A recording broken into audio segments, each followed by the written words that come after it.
안녕하세요. 저는 40대 여자입니다. 저는 결혼한 지 딱 10년 차에 들어선 워킹맘이에요. 10년 전 남편과 연애 결혼을 해서 딸 하나 키우며 열심히 살고 있습니다. 저도 결혼만 하면 남편이랑 토끼 같은 자식 키우면서 알콩달콩 살 줄 알았는데 현실이 그렇지가 않네요. 남편이랑 둘이 맞벌이 하면서도 애 하나 키우는 게 보통 일이 아니에요. 그래도 다행인 건 저도 남편도 둘 다 취미도 없고 친구도 별로 없어서 회사 집밖에 모르는 집돌이 집순이입니다. 딸이 태어난 이후에는 딸 잘 키우는 거에만 집중하며 둘 다 성실하게 살고 있어요. 그런데 결혼하고 나니 제 인생이라는 게 제 마음대로 되는 게 아니더군요. 제가 아무리 계획하고 성실하게 살아보려고 해도 곳곳에서 터지는 예상치 못한 사건, 사고에 마음 편히 살 수가 없습니다. 저나 남편이나 이 나이 먹고 직장 생활 열심히 했어도 둘 다 욕심이 없는 게 둘 다 살아온 가정 환경이 여유롭지 않아요.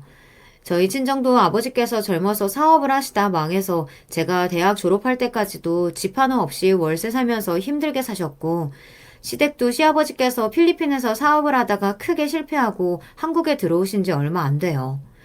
그러다 보니 저나 남편이나 집안에서 가장으로 살다가 둘이 결혼하면서 처음으로 독립하게 된 겁니다. 사실 결혼할 때도 고민이 많았어요. 부모님께서 전혀 도와주실 수 없는 상황에서 우리 둘이 잘 살 수 있을까 해서요. 그런데 막상 결혼하고 나니 부모님이 도움을 주지 않아 힘든 것보다 부모님들이 자꾸 문제를 만들어서 힘든 게 더 많아요. 저와 남편은 정말 아무것도 없이 결혼했어요. 결혼 당시에 둘 다 서른 중반이었지만 각자 집안에서 장남 장녀로 가장으로 사느라 10년 동안 직장 생활하면서 월급을 꼬박꼬박 집에 가져다 드렸기 때문에 둘 다 돈이 없었어요. 그나마 틈틈이 모아놓은 돈으로 월세 보증금 간신히 만들어 결혼했습니다. 식도 간소하게 하고 혼순이 예단이니 아무것도 안 했어요.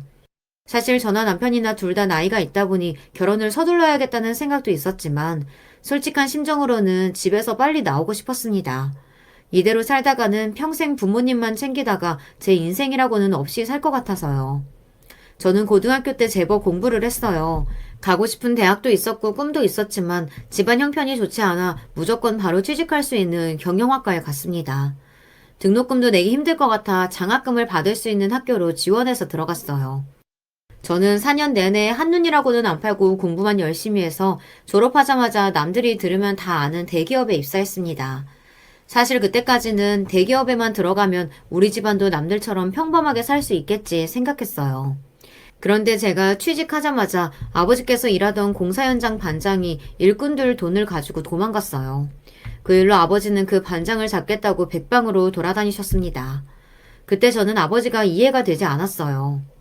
그 반장인지 뭔지 아는 사람 경찰에 신고했다며. 그럼 경찰이 잡게 두면 되지. 아빠가 일도 안 하고 잡으러 다니면 어떡해. 그 새끼 괘씸해서 그러지.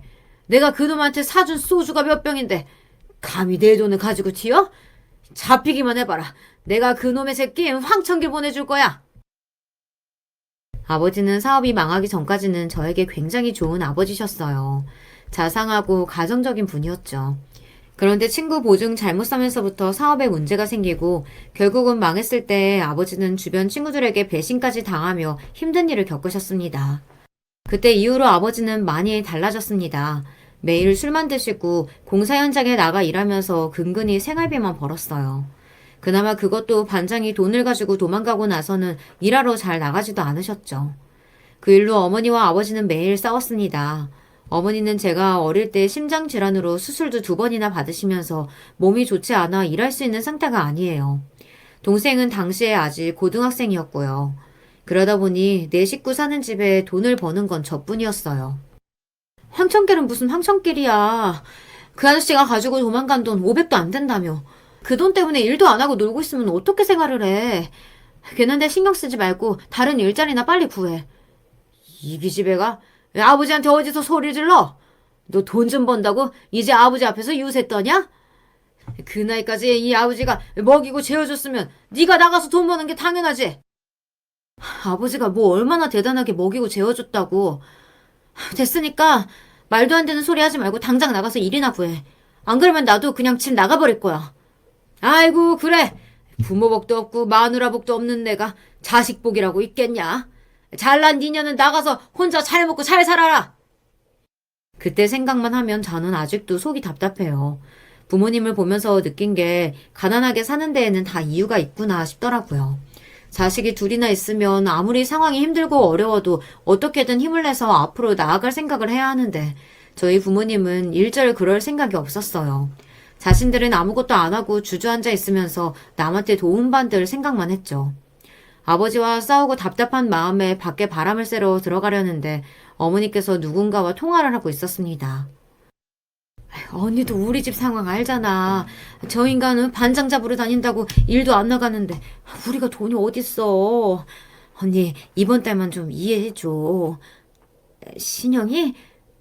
걔가 이제 회사 들어간 지 얼마나 됐다고. 그리고 걔 나 돈 안 줘.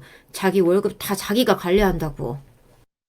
딱 봐도 뭔가 불안해서 저는 어머니가 전화를 끊자마자 달려가 누구랑 통화한 거냐고 물었습니다. 누구야? 누군데 돈 얘기를 하는데 엄마 또 돈 꿨어? 그리고 내가 언제 엄마한테 돈을 안 줬어. 입사하고 2년 동안 월급 받으면 그대로 다 엄마한테 줬는데 무슨 소리야. 아이고, 딸 들었어?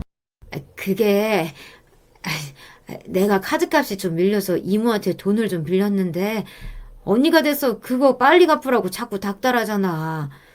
지금 당장 네 아빠 일도 안 나가서 돈 없는데 그럼 어떡해. 그렇게라도 말을 해야지. 순간 저는 심장이 쿵 하고 내려앉는 것만 같았습니다. 지난 2년 동안 일한 월급을 꼬박꼬박 다 가져다 줬는데 도대체 왜 카드값이 부족해서 이모에게 돈을 빌렸는지 이해가 안 됐어요. 저는 황당해서 도대체 왜 그렇게 카드값이 많이 나오냐고 물었습니다. 너무 답답해서요. 내 월급도 있고 아빠도 계속 일했는데 도대체 왜 생활비가 부족한 거야? 그리고 아무리 부족해도 그렇지. 쪽팔리게 이모한테까지 돈을 빌리면 어떡해. 갚지도 못할 거면서. 저도 어머니에게 그런 소리까지 하고 싶지 않죠. 하지만 어머니와 사는 동안 그런 일을 한두 번 본 게 아니에요. 넉넉한 형편은 아니어도 아버지도 계속 일했고 저도 혼자 힘으로 대학 다니며 돈 들어가지 않게 하려고 노력하며 살았는데 항상 집에는 돈이 없고 빚만 늘어갔습니다. 열심히 살아도 매달 마이너스니 앞이 막막하더군요.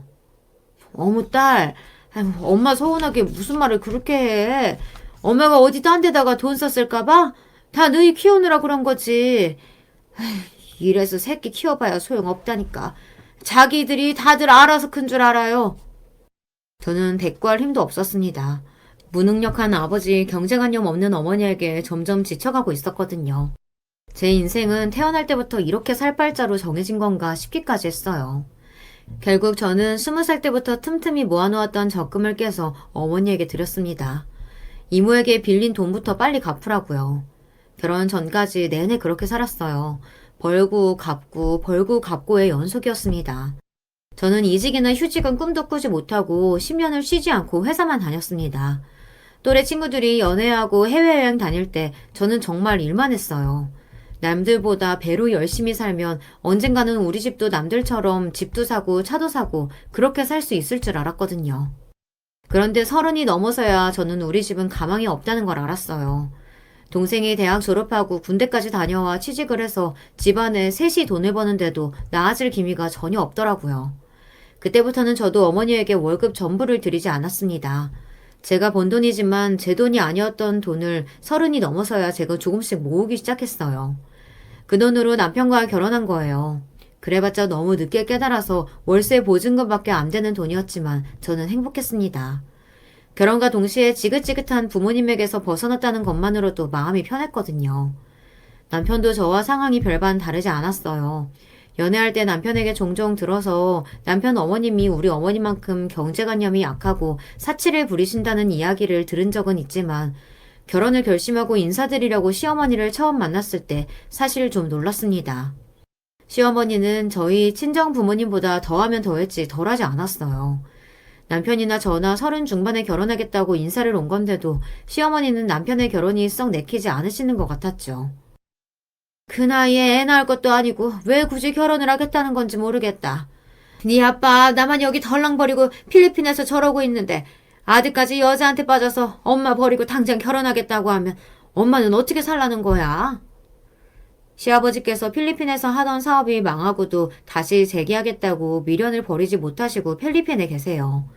망하기 전에는 그래도 제법 필리핀에서 잘 사셨는지 으리으리한 집에서 일하는 사람도 5명이나 쓰면서 편하게 사셨대요. 시어머니는 그렇게 공주처럼 살다가 시아버지 사업이 휘청하니 결국은 견디지 못하고 한국에서 일하고 있는 아들과 함께 살겠다고 몇 년 전 들어오신 거예요. 아무리 그래도 그렇지 뻔히 결혼하겠다고 온 며느리 앞에서 시어머니는 아들 장가 보내기 싫다고 대놓고 말씀하셨어요. 사람 무한하게 말이죠. 엄마, 다 큰 아들이 결혼한다는데 무슨 말을 그렇게 해. 나도 사랑하는 사람이랑 행복하게 살아봐야지. 평생 엄마 뒤치다꺼리만 하면서 살라는 거야? 아들, 무슨 말을 그렇게 섭섭하게 해? 엄마 필리핀에서 너희 아버지 때문에 얼마나 고생했는지 몰라서 이래? 이제 좀 아들한테 기대서 호강하면서 사나 했더니만. 아휴, 내 팔자도 왜 이 모양인지. 어머니, 저희 둘이 아이도 낳고 잘 살게요. 어머님께도 잘하고요. 시어머니를 뵙고 나니 마음 같아서는 결혼이고 뭐고 여기서 그냥 엎어야 하나라는 마음까지 들었지만 그래도 남편을 많이 좋아하는 마음에 시어머니에게 제가 잘하겠다고 이야기했습니다. 남편과 결혼하면 다 가족인데 제가 잘하면 시어머니도 제 마음을 알아주실 거라고 생각해서요.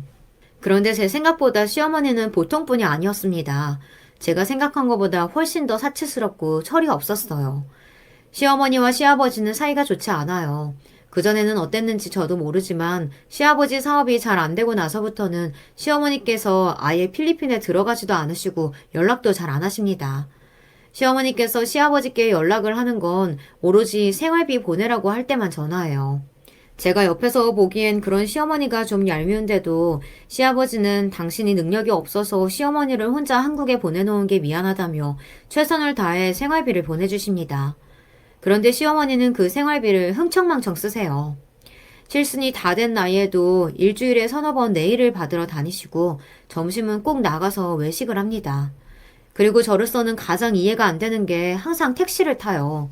남편이 택시 타지 말고 대중교통 이용하라고 하면 저희더러 차를 사달라고 합니다. 당신은 필리핀에서도 운전을 하고 다녔지 대중교통은 타본 적이 없다고요. 그러다 보니 시어머니 혼자 사시는 한 달 생활비가 저와 남편 두 식구보다 더 많이 씁니다.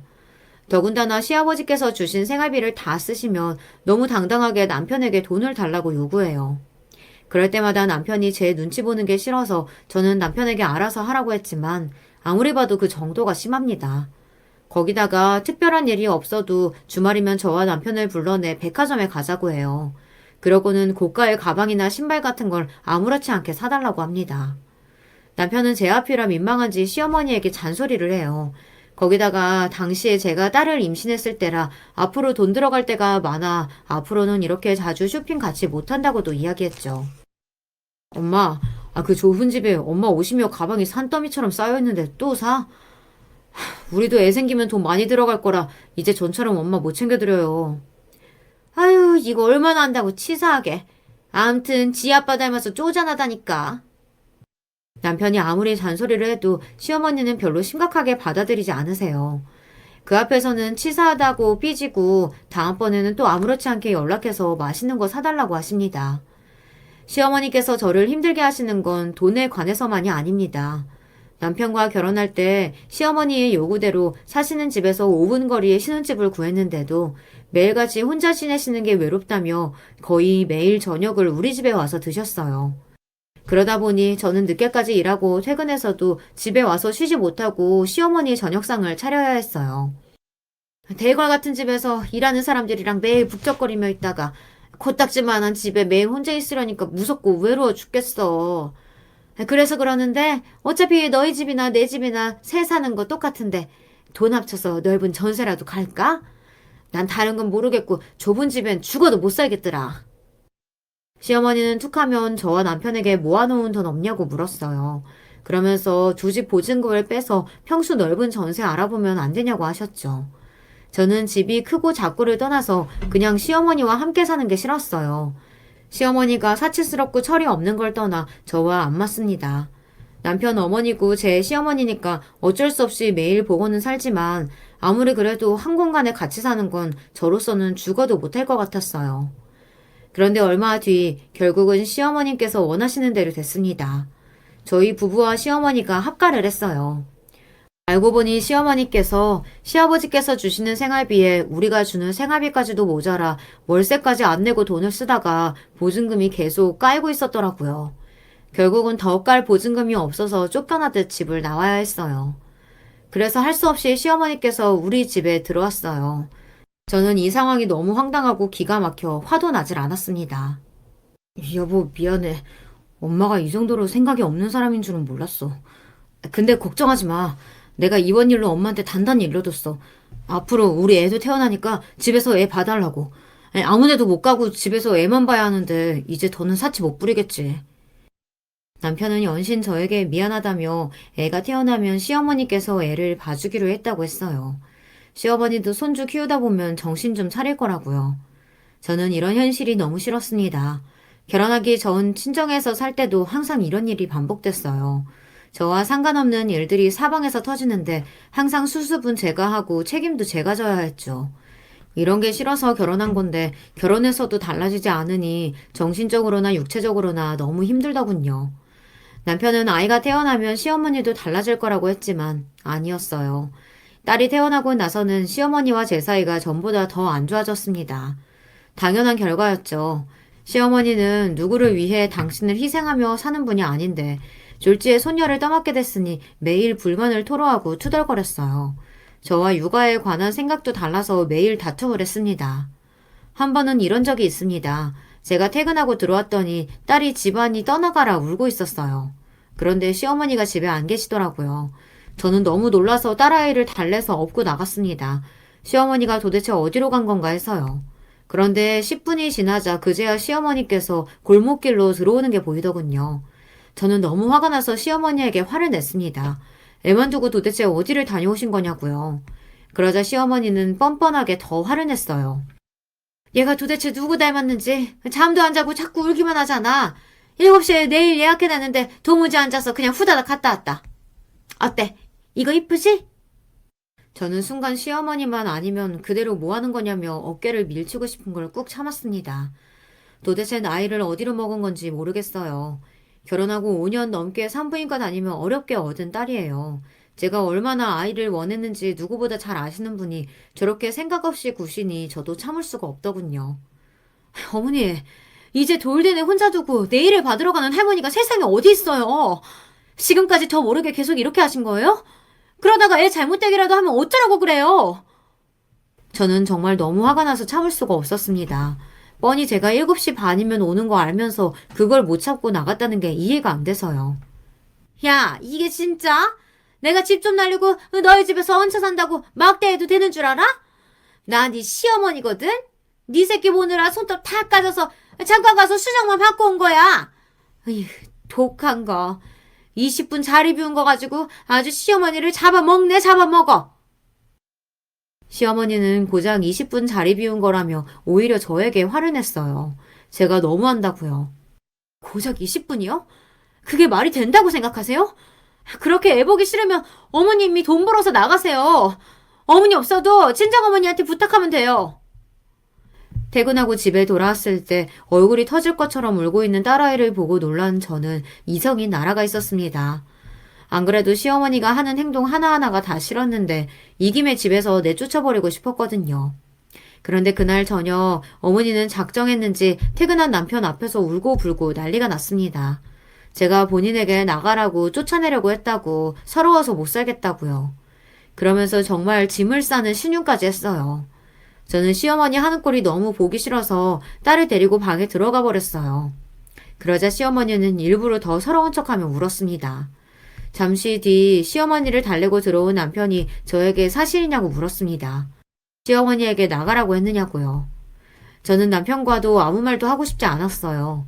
시어머니가 싫으니 남편이고 뭐고 다 꼴보기 싫더라고요. 나 도저히 어머님이랑 못 살겠어. 철이 없어도 정도껏이지. 70이 다 된 노인네가 손녀 두고 손톱관리나 받으러 간다는 게 말이 돼? 아무리 그래도 그렇지. 며느리가 시어머니한테 어떻게 나가란 소리를 할 수가 있어. 우리 엄마가 아무리 철이 없어도 어른인데 며느리가 그런 소리 하면 당연히 서럽지. 이런 일이 어디 한두 번이야? 나도 정말 너무 힘들어서 그래. 그러다 우리 애한테 무슨 문제 생겼으면 어쩔 뻔했어. 문제 없었잖아. 급해서 잠깐 다녀온 거라잖아. 그날 저녁 처음으로 남편과 심하게 싸웠습니다. 남편도 시어머니가 잘못한 건 알지만 제 말이 심했다는 거예요. 그러면서 계속 시어머니에게 사과하라고 하는데 저도 너무 서럽더군요. 제가 사과 안 하겠다고 시어머니 하는 행동이 기가 막혀서 같이 살고 싶지 않다고 했더니만 남편이 옛날 일을 끄집어내면서 친정 부모님이 힘들 때 도와준 이야기까지 치사하게 다 하더군요. 우리 엄마 모시고 산다는 죄로 나도 처가야 할 만큼 하잖아. 내가 사실 말은 안 했지만 작년에 처남 가게 낼 때 우리 형편도 안 좋은데 당신이 처남한테 1,000만 원이나 보태준다고 했을 때 나도 이해 안 됐어. 남편도 참고 있었는지 결국은 터뜨리더군요. 맞아요. 작년에 남동생이 회사 그만두고 갑자기 장사를 하겠다며 여기저기 알아보고 다니는데 친정엄마가 저에게 좀 도와줄 수 없냐고 했어요. 사실 저도 힘들고 도와줄 형편은 아니라 돈이 없다고 했는데 엄마가 명절날 남편 앞에서 대놓고 좀 도와달라고 하더라고요. 처남이 30이 넘어서도 자기 앞가림을 못한다고 매형이 좀 도와주면 안 되냐고요. 할 수 없이 남편과 저는 큰맘 먹고 이사 가려고 모아놓은 돈에서 1,000만 원을 남동생에게 도와줬어요. 사실 그때 저도 남편에게 고마웠어요. 1,000만 원이나 도와줄 거라고는 생각은 못했는데 남편이 크게 생각해줘서요. 그런데 남편은 그때 남편이 1,000만 원이라고 해도 제가 뭐하러 1,000만 원이나 주느냐고 조금만 줘도 된다고 할 줄 알았나 보더군요. 싸우다 보니 속마음을 다 말했어요. 어머니 말이 맞네. 당신 쪼잔하다더니 진짜 쪼잔해. 그렇게 말할 거 애초에 주긴 왜 줬어? 차라리 주지를 말지. 그날 저와 남편은 서로의 바닥을 봤습니다. 둘 다 각자 부모님 때문에 힘들어도 서로 이해하고 겉으로는 포용해주는 것처럼 살았지만 마음속으로는 둘 다 앙금이 있었던 거예요. 그날 싸우면서 다 이야기하고 말았어요. 며칠 뒤 어색한 게 싫어서 대충 서로 미안하다고 사과는 했지만 그날의 감정이 다 풀리지는 않았습니다. 가정을 지키기 위해 애써 괜찮은 척 했지만 그때 이후로는 남편이나 저나 서로 말을 아끼고 눈치를 봤어요. 점차 저도 친정에서 있었던 일을 온전히 다 말하지 않았고 남편도 시어머니에 대해 숨기는 게 있는 것 같았죠. 그 이후 생각한 게 나는 죽을 때까지 돈을 벌지 않으면 안 되겠구나라는 생각이었습니다. 가난한 부모님 밑에서 가장으로 살면서 나도 어디 비빌 언덕 하나쯤은 있었으면 좋겠다 기대한 적도 있습니다. 동화에 나오는 소원 들어주는 두꺼비나 지니 같은 거요. 이런 말 하면 남편이 비웃을지 모르겠지만 사실 남편이랑 결혼할 때도 이제는 내 곁에도 남편이 생겼으니 어쩌면 서로가 서로에게 비빌 언덕이 되어주며 의지하며 살 수도 있겠다. 기대하기도 했어요. 그런데 제가 너무 큰 기대를 했나 봅니다. 저를 낳아준 부모도 저에게 바라기만 하는데 남편이라고 다르겠어요. 아무리 서로 좋아서 만났다고 해도 자신이 힘들면 서로를 배려할 겨를이 없는 거죠. 이해는 합니다. 남편도 저에게 시어머니 철없다고 매일 투덜거려도 결정적인 순간엔 핏줄이라고 제가 어머니 싫은 소리 하는 건 듣기 싫은 거겠죠. 그냥 부부도 결국은 남이다 라고 생각하는 편이 마음이 편했습니다. 그런데 제가 아무리 좋게 생각하려고 해도 시어머니께서 한 번씩 툭툭 건드리는데 미치겠습니다. 시어머니는 철만 없는 게 아니라 대책이 없어요. 아이가 어릴 때는 시어머니도 애 보느라 어디 나가지도 못하니 그나마 별일 없이 지냈어요. 물론 같이 살다 보니 먹는 거며 입는 거며 살림 문제로 시어머니와 티격태격 하기는 했지만 저도 시어머니와 산 세월이 있다 보니 그 정도는 좋게 넘어갈 수 있는 수준에 올랐어요. 그런데 딸아이가 유치원에 다니게 되며 시어머니가 낮에 시간이 생기니 또 슬슬 사고를 치려고 시동을 거시더군요. 시어머니께서 제가 드린 신용카드를 쓰세요. 아이를 봐주시다 보니 이래저래 돈 나갈 때가 있고 저녁도 차려주시니 장도 보셔야 하니까요. 그런데 하루는 제가 출근해 일하고 있는데 말도 안 되는 금액의 문자 메시지가 왔어요. 웬 식당에서 40만 원을 긁었더라고요. 저는 놀라서 시어머니에게 전화했습니다. 분명 저도 아는 식당인데 시어머니 혼자 거기서 40만 원이나 결제될 일이 없으니 분명 잘못 결제한 것 같아서요. 그런데 시어머니 하시는 말씀이 황당했습니다. 시어머니가 40만 원을 결제한 게 맞다네요. 아유, 깜짝아. 너는 쪽팔리게 결제하자마자 그렇게 쪼르르 전화해야겠니? 시어머니는 한참 있다 전화를 받으시더니 어디 화장실에 숨어서 전화를 받는 것 같더라고요. 그러더니 대뜸 저에게 꼭 그렇게 바로 전화를 해야겠냐고 화를 냈어요. 어머니, 대한갈비 가신 거 아니에요? 거기서 뭘 드셨길래 40만 원이나 나와요. 저는 당연히 잘못 결제된 줄 알았죠. 내가 요즘 낮에 적적해서 수영 다닌다고 했잖아. 오늘 첫 수업이라 거기 언니들이랑 선생님께 내가 제대로 쏘기로 해서 좀 나왔어. 저는 절로 입에서 한숨이 나왔습니다. 시어머니 병이 또 도지셨어요. 저도 남편에게 들은 이야기인데 시어머니께서 원래 허세가 남다르시답니다. 남들 앞에서 있는 척을 그렇게 한대요. 필리핀에서 시아버지께서 사업이 잘 될 때 집도 드라마에나 나오는 저택에 살았었고 집에 일하는 아줌마도 5명이나 썼대요. 사실 시부모님 2분만 살았기 때문에 그렇게 넓은 집도 필요 없었고 일하는 사람도 그 정도로 필요 없었는데요. 시어머니께서 굳이 그렇게 하신 거라고 하더라고요. 남들한테 보여주고 싶어서요. 그거 보여주고 싶어서 한국에 아는 지인들도 몇 번이나 필리핀에 불러서 호화롭게 대접하고는 했답니다. 남편도 휴가 때 한 번씩 필리핀에 가면 놀랄 정도로요. 거기다가 같은 동네에 사는 한국 사람들 사이에서도 시어머니가 재벌로 소문이 나 있었대요. 실상은 그 정도는 아니었는데도 시어머니께서 매일 돈 자랑을 하시며 허풍을 떨었나 보더라고요. 잘 모르는 남들이 보기엔 충분히 재벌처럼 보일 수도 있는 게 집도 넓고 부리는 사람도 많은데다 시어머니는 필리핀에 있을 때 명품만 입고 다니고 외제차를 2대나 가지고 있었대요. 그렇게 살다가 시아버지 사업이 휘청해서 집도 팔고 차까지 다 팔아야 하는 지경이 되니 시어머니는 쪽팔려서라도 한국에 도망치듯 들어온 거예요. 필리핀에서 그렇게 떵떵거리며 살다가 한순간에 다 날리고 처음부터 다시 시작하려니 그게 싫었던 거죠. 결국은 본인만 살겠다고 나이도 많고 건강도 좋지 않은 시아버지 혼자 필리핀에 두고 시어머니만 한국에 들어온 거예요. 거기다가 저도 몰랐는데 다 망하고 한국에 들어오면서도 필리핀에 있는 사람들한테 한국에 대기업 다니는 아들 며느리가 50평대 아파트에 산다고 본인도 거기 들어가 살 거라고 거짓말을 하고 들어왔다고 하더라고요. 한참 뒤에 저는 그 소리를 듣고 시어머니가 제정신이 아닌 게 확실하다 싶었습니다. 그렇지 않고서야 시어머니를 이해할 수가 없었으니까요. 그래도 한국 들어와 월세 보증금까지 날리고 살며 이제 좀 정신을 차리셨나 보다 했는데 아니었어요. 정신을 차린 게 아니라 저나 남편 눈치 보는 척 잠깐 얌전히 몸서리고 있었던 거죠. 아무리 그래도 어머니 카드도 아니고 제 카드로 어떻게 40만 원을 긁으실 수가 있어요. 그런 일이 있으면 저한테 미리 얘기를 하셨어야죠.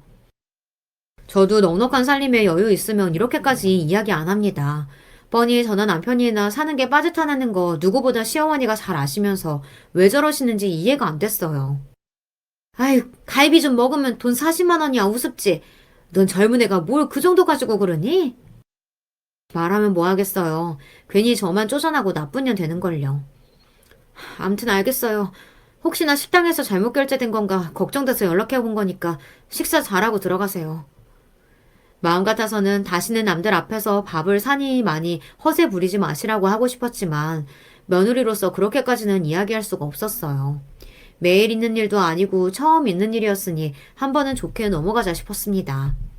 그래서 그 일은 남편에게 말도 안 했어요. 제 딴에는 평소 시어머니를 좋아하지 않으니 돈 40만 원이 아깝고 황당하지만 남편 입장에서는 시어머니가 애도 봐주시고 살림도 도와주시는데 나가서 그 정도 친구들한테 못 사나 라고 생각할 수도 있으니까요. 그런데 식당 40만 원은 시작에 불과했습니다. 그 후로도 시어머니는 수영하는 날마다 사람들과 어울려 놀고 다니며 매번 돈 3, 40만 원은 우습게 쓰고 다니셨어요. 저는 이걸 그냥 지켜봐야 하나 고민하다가 도저히 안 될 것 같아 시어머니와 둘이 있을 때 체크카드를 하나 드렸습니다. 어머니, 원래 쓰시던 카드 말고 이걸로 드릴게요. 전에는 장만 보시고 애 간식 정도 사신다고 해서 신용카드로 드린 건데 요즘은 어머님이 따로 쓰실 때가 많은 것 같아서 그냥 제가 달에 얼마씩 정기적으로 넣어드릴게요. 시어머니와 돈에 대해 신랑이 버리고 싶지 않았지만 이대로 가만히 있다가는 저도 시어머니의 카드값을 감당할 수 없을 것 같아 마음먹고 말씀드렸어요. 처음 들으시면 시어머니도 기분이 상하실 수 있지만 그래도 우리 집 사정을 모르시는 것도 아니니 제가 잘 말씀드리면 이해해 주실 거라고 여겼습니다. 그런데 시어머니는 제가 건넨 체크카드를 슬쩍 보더니 얼마나 넣어줄 거냐고 물으시더군요. 아기 간식이랑 어머니 쓰시는 거 해서 100만 원 정도 생각하고 있는데 괜찮으시죠? 저 나름대로는 남편에게 물어봐서 결정한 금액이에요. 사실 지금 저희 형편에 100만 원 정도도 많다고 생각하지만 시어머니 평소 하고 다니시는 거 보면 그 정도는 해야겠다 싶더라고요. 남편에게 시시콜콜 시어머니 카드값이 많이 나온다고 한 건 아니지만 시어머니께서 여기저기 다니면서 쓸 돈을 따로 드리는 게 나을 것 같아 얼마 정도 드리면 좋겠냐고 남편에게 제가 먼저 물어봤어요. 남편도 100만 원 정도면 적당할 것 같다고 해서 결정한 겁니다. 그런데 제 말에 시어머니께서 바로 미간을 구기시더군요. 뭐? 100만 원? 예, 너희 시아버지도 나 한 달 생활비 150만 원씩 줘. 근데 너희는 애도 봐주고 살림까지 도와주는데 100만 원이라니 너무 조금 주는 거 아니니? 순간 저는 기가 막혀서 말도 나오지 않았습니다. 시아버지께 150만 원을 받는 것도 저나 남편은 전혀 몰랐어요. 시어머니께 물어보지 않은 게 시아버지께서 혼자 필리핀에 사시며 힘들게 벌어 보내시는 돈이니 얼마를 받든 저희가 관여할 일이 아니라고 생각했거든요. 같이 사는 동안 시어머니께서 일절에 과자 한 번 사준 적 없고 저나 남편에게 팬티 한 장 사준 적 없으셨기에 시어머니도 상황이 좋지 않으신 건가 보다 했습니다. 그런데 이제 와서 보니 시어머니 혼자 쓰시는 생활비가 저랑 남편 둘이 쓰는 것보다 훨씬 많더라고요. 그렇게 생각하니 저도 기분이 상했습니다. 같이 살면서 저나 남편이 둘 다 얼마나 지질이 궁상으로 사는지 뻔히 아시면서 어떻게 저런 소리를 할 수 있나 싶더라고요. 그래서 저도 모르게 꾹 참고 있던 말을 하고야 말았습니다. 어머니야말로 너무하시는 거 아니에요? 이런 말씀 안 드리려고 했는데 저희 어머니 아버님 빚 대신 갚느라 회사에 도시락 싸들고 다녀요. 새벽에 일어나 피곤해 죽겠는데도 점심값이라도 아껴보려고 도시락 싼다고요. 그랬습니다. 제가 말 안 한 게 하나 있는데 시아버지께서 필리핀에서 사업할 때 한국에 아는 지인에게 빌린 돈이 있었어요. 그 돈을 갚기로 약속한 시일이 있었는데 시아버지께서 갚지 못해서 그분이 시아버지를 고소하겠다고까지 했습니다. 그래서 시아버지께서 소장을 받고 급하게 한국에 들어오신 적이 있었어요. 당시에 시아버지를 1년 만에 만나는 거였는데 그 사이 얼마나 고생을 많이 하셨는지 많이 말하셨더라고요. 그 와중에 빚쟁이가 시아버지의 멱살을 잡고 자기한테 어떻게 이럴 수 있냐고 따지는데 그 모습을 보는데 저나 남편이나 속상해서 무슨 수를 써서든 그 돈부터 갚아야겠다 싶었습니다. 그래서 돈을 빌려주신 분에게 저희가 부탁을 드렸어요. 저희가 한 번에는 못 갚아도 달에 얼마씩 꼬박꼬박 갚겠다고요. 그래도 다행히 그분이 이해해 주셔서 저와 남편이 매달 빚을 갚았습니다. 그 돈을 갚느라 저와 남편은 2년 넘게 허리띠를 졸라매고 살았어요. 그걸 뻔히 다 아는 시어머니가 저런 식으로 나오니 저도 당연히 욱하더군요. 아유, 또 그 소리. 자식이 부모 돈 좀 갚아준 거 가지고 생색은. 알았어. 100만 원 가지고 내가 살아볼 테니까 그만 좀 잔소리해. 시어머니도 염치가 있기는 한지 그래도 제 말을 알아듣고 알겠다고 하더군요. 만약 제가 그렇게까지 말했는데도 시어머니가 딴소리하면 100만 원이고 뭐고 진짜 따로 살자고 할 판이었어요. 그러던 어느 날이었습니다. 제가 시아버지 빚 이야기를 한 이후 근래에 잠잠했던 시어머니와 또 문제가 생겼어요. 그날은 저에게 너무도 기쁜 날이었습니다. 지난 10년 동안 제가 너무도 기다리던 날이었어요. 사실 제가 결혼하기 전에 직장 동료들과 회사에 나온 은행 홍보 직원에게 가입한 상품이 있었어요. 당시 이벤트로 고금리 적금이라고 해서 10년 동안 넣으면 1억을 만들어주는 적금이었죠. 사실 그때 제 상황이 적금을 들 수 있을 정도로 여유가 없었는데 같이 일하던 직원들이 이 상품은 너무 좋다고 눈 딱 감고 그냥 들어야 하는 거라고들 해서 힘든 내도 들었어요. 주변 직원들 말처럼 딱 눈 감고 모아보자 싶어서요. 그런데 평생 오지 않을 것 같았던 그 10년이 진짜 오기는 왔습니다. 제 통장에 1억이라는 돈이 찍혔어요. 타이밍이 좋았습니다. 남편과 금슬 좋은 부부는 아니지만 통장에 찍힌 1억을 보니 남편부터 생각이 나더군요. 사실은 이 1억은 남편에게도 말하지 않았어요. 적금 만기가 되면 서프라이즈로 남편에게 보여주려고요. 이걸 보면 남편이 얼마나 좋아할지 상상만 해도 뿌듯했습니다. 물론 저도 열심히 일에 함께 벌었지만 남편이 저보다 직급도 높고 연봉도 높으니 집안의 기여도가 높아요.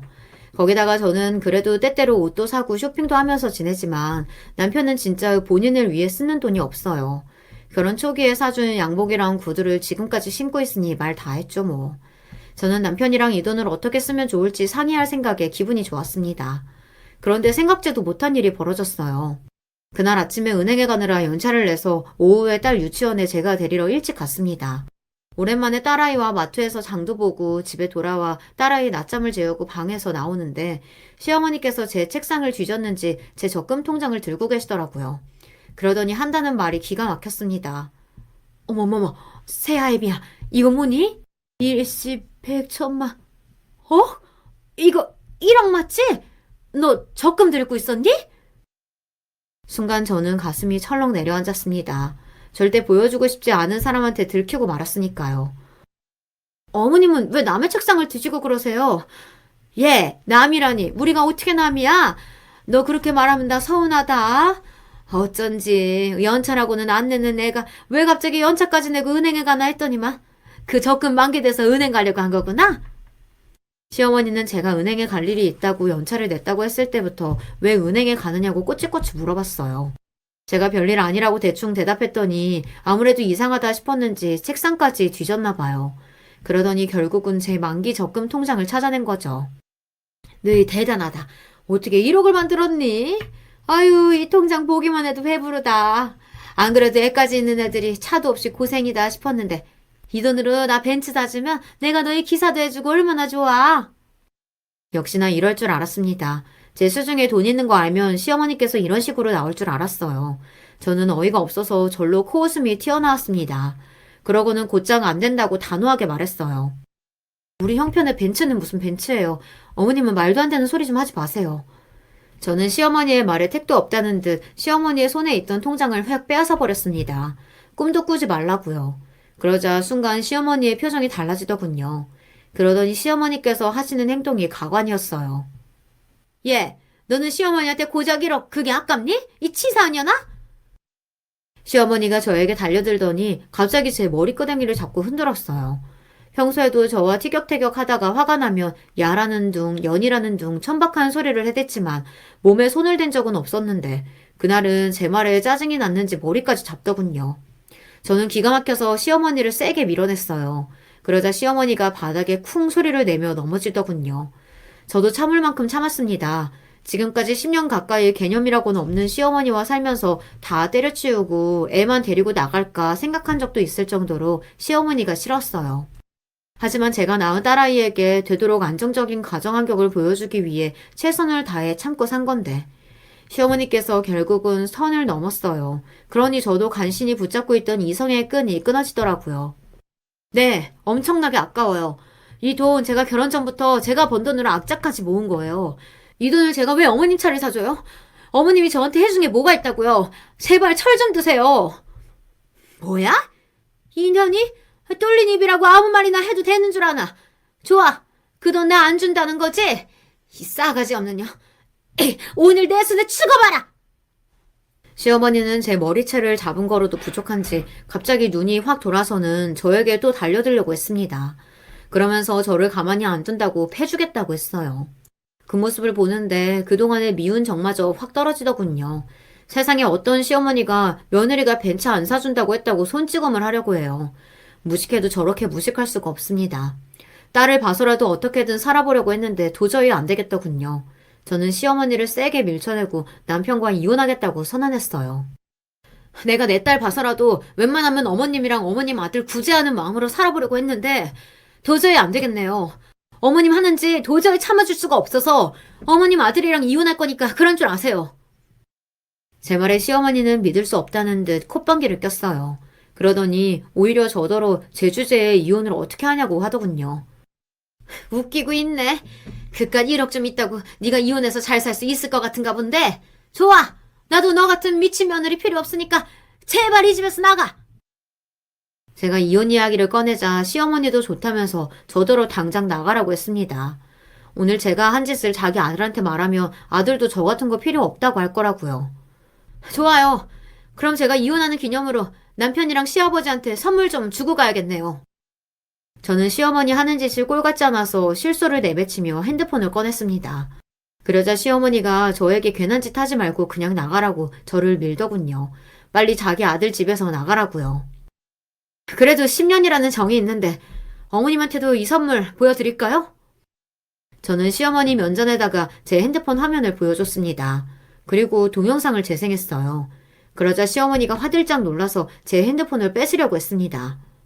어머어머, 이게 다 뭐야? 너 이거 어디서 났어? 뭘 그렇게 놀라세요? 제가 어머님 바람 피우고 다니는 건 모를 줄 알았어요? 그랬습니다. 사실 추잡하고 더러워서 제 입에 올리고 싶지도 않았지만 상황이 이렇게까지 됐으니 더는 시어머니를 봐주고 싶지가 않더군요. 몇 년 전 딸아이가 어릴 때 시어머니께서 자꾸 애를 혼자 두고 나가시는 것 같아 제가 불안해서 거실이랑 현관문에 CCTV를 달아놨어요. 시어머니에게 말은 안 했고요. 그런데 그 CCTV에 이상한 게 찍혔더라고요. 시어머니께서 웬 할아버지랑 데이트하는 영상이요. 시어머니도 70이 넘었는데 그 할아버지는 80은 되어 보이더군요. 딸아이가 유치원에 가고 나면 시어머니는 그 할아버지를 집에 데려와 밥을 먹고 데이트를 했어요. 더군다나 더 기가 막힌 건 그 할아버지한테 봉투를 받는 것도 제가 본 적이 있습니다. 지금 다시 생각해도 금방이라도 신물이 올라올 것처럼 구역질이 나요. 그 영상을 보고 사실 저는 고민이 많았어요. 이 일을 어떻게 해야 하나 싶어서요. 시아버지는 어떻게든 시어머니를 다시 필리핀으로 오게 하겠다고 열심히 일하고 계시고 남편도 시어머니가 사고 뭉치이긴 해도 바람 피우는 짓까지 할 거라고는 전혀 생각 안 할 텐데 저만 이 사실을 알게 됐으니 곤란하고 힘들더라고요. 그래서 조만간 기회를 봐서 제가 시어머니에게 그만하시라고 이야기할 생각이었습니다. 안 그러면 남편과 시아버지에게 이야기할 거라고요. 그러던 중 이런 일이 터진 거예요. 이 사실을 이런 식으로 이야기하게 될 줄은 몰랐는데 시어머니의 당황한 얼굴을 보니 좀 고소하기는 하더군요. 그 순간 생각지도 못한 일이 벌어졌습니다. 시어머니께서 갑자기 제 앞에 무릎을 꿇고 앉았어요. 애미야, 내가 너한테 실수했다. 정말 미안해. 그러니까 제발 그 영상 지워줘. 그 영상만 보면 내가 이상한 짓 하고 다닌 것처럼 오해할 수 있는데 그런 거 아니야. 그냥 그 할아버지가 밥만 좀 차려달라고 해서 몇 번 밥 차려주고 돈 받은 거야. 절대 이상한 거 아니야. 저는 시어머니의 행동에 기가 막혀 말도 나오지 않았습니다. 정말 그 할아버지한테 밥만 차려준 거면 시어머니가 제 앞에서 무릎까지 꿇을 일이 아닌데 기가 막혔죠. 제가 이 영상만 가지고 있을 거라고 생각하시는 거예요? 이 할아버지랑 방에 들어가는 거, 화장실에서 샤워하고 나오는 거 다 찍혔거든요? 시어머니의 바닥까지 다 보고 들추고 싶지 않았지만 먼저 선을 넘은 건 시어머니였습니다. 제 말에 시어머니는 눈물까지 쏟았어요. 그러고는 잘못했다고, 이제 그 할아버지 안 만난다고, 돈이 필요해서 잠깐 만난 거지 이상한 관계가 아니라고 끝까지 잡아댔습니다. 정말 이상한 짓 안 했어. 그냥 너희가 나 돈 쓰는 거 가지고 하도 잔소리 하길래 용돈 벌이라도 하려고 한 거지. 그거 절대 네 남편이나 네 시아버지한테 보여주면 안 돼. 나 그럼 정말 쫓겨나, 애미야. 내가 너 시키는 거 다 할게. 네가 이 집에서 나가라고 하면 어떻게든 나갈 테니까 제발 그러지 마. 시어머니는 참 여러모로 대단한 사람입니다. 조금 전까지 저에게 욕하고 때리기까지 하려고 하더니만 제 손에 쥔 영상을 보자마자 한순간에 깨갱하더니 제가 시키는 건 다 하겠대요. 저와 시어머니의 큰 소리에 딸이 방에서 깨서 나오는 바람에 시어머니와 더 이야기하지 못했습니다. 그런데 그날 저녁부터 시어머니의 행동에 저는 경악했어요. 시어머니는 완전 다른 사람처럼 굴었습니다. 내가 우리 애미 좋아하는 불고기랑 고등어 구워놨어. 얼른 와서 먹어. 아이고, 네가 그걸 왜 해? 밥 먹고 내가 빨래하고 청소하고 할 테니까 너는 좀 쉬어라. 퇴근한 남편이 돌아오자마자 혹여나 제가 남편에게 무슨 말이라도 할까봐 연신 제 옆에 붙어 밥도 챙겨주고 집안일까지 싹 다 하시면서 제 눈치를 봤어요. 그러고는 남편과 딸이 잠들고 나서 제게 말하는데 그 할아버지랑은 정말 이미 정리된 사이니 제발 비밀로 해달라고 사정을 했습니다. 제가 비밀로만 해주면 앞으로 180도 달라진 모습으로 저에게 잘하겠다고요. 시어머니가 노물 콧물 다 흘리며 제 앞에서 싹싹 비는데 저도 보기 민망했습니다. 그리고 도대체 저 나이 먹고 왜 저러고 사나 싶었어요. 저는 아직도 고민 중입니다. 남편과 지난 10년 동안 이래저래 지지고 볶고 살았지만 그렇다고 정말 이혼할 생각은 아니었어요. 시어머니 때문에 너무 힘들어서 한 번씩 헤어지고 싶다고 느낀 거죠. 그렇다고 시어머니의 죄를 정말 덮어주고 이대로 사는 게 맞나 싶기도 합니다. 아무리 생각해도 혼자서는 어떻게 해야 할지 몰라 사연까지 보냈습니다. 여러분이 저라면 어떻게 하시겠어요? 시어머니의 말을 믿고 비밀을 숨겨주고 평생 시어머니를 제 마음대로 휘두르며 사는 게 좋을까요? 아니면 시아버지는 몰라도 남편에게라도 시어머니의 비밀을 이야기해야 하는 걸까요? 전 아직도 모르겠습니다. 여러분의 생각을 댓글로 남겨주시면 저에게 큰 힘이 될 것 같습니다. 끝까지 저의 이야기 들어주셔서 감사해요. 여러분의 가정에는 언제나 행복한 일만 가득하시길 바랄게요. 안녕하세요. 저는 서울에서 남편과 두 딸을 키우며 사는 40대 주부입니다. 매번 듣기만 하다 오늘은 제 사연을 제보하려고 합니다. 얼마 전에 제 인생에서 가장 놀라운 일이 발생했거든요. 너무 충격적인 내용이라 친정 부모님에게도 말할 때 큰 마음을 먹고 말해야 할 정도였습니다.